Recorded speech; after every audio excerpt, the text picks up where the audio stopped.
Hi, it's Avery. You might know me better as Jago and Wolfie's and Scout's mom. And I wanted to read you guys a story, The Teeny Weeny True King. Here's Wolfie. Do you want to sit with me? Okay.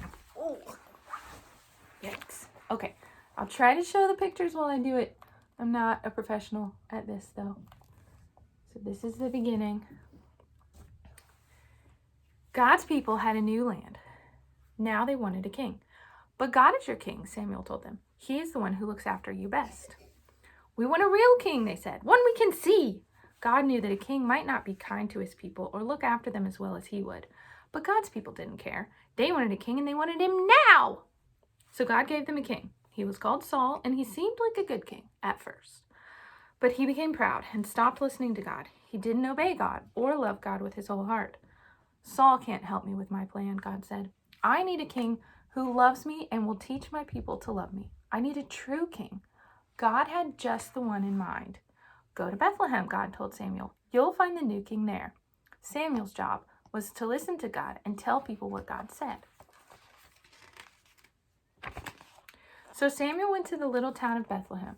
Here's the picture. God told Samuel to go to Jesse's house. God was going to choose one of Jesse's sons to be the new king. Jesse had 7 strong sons. Can you show 7? I don't have enough fingers. How many? 7. 7. Now, in those days, if you were going to be the king, you didn't have to be the richest or the cleverest, although that was always nice. You had to look like a king, which meant you had to be the tallest and the strongest.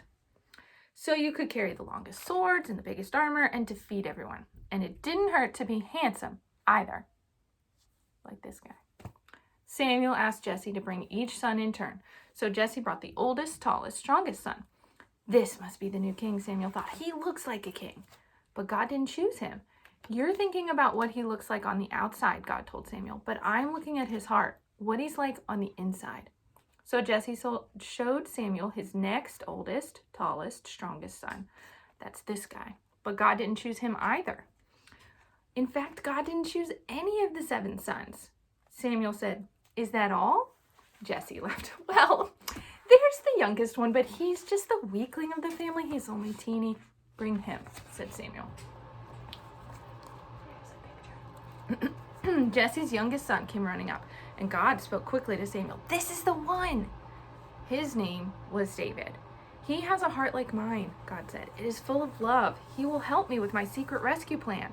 And one of his children's children will be the king. And that king will rule the world forever." Samuel anointed David's head with oil, which was a special way to show that you are God's chosen king. "You will be the new king one day," Samuel told him. And sure enough, when he grew up, David became king. God chose David to be king because God was getting his people ready for an even greater king who was coming. Once again, God would say, "Go to Bethlehem. You'll find the new king there."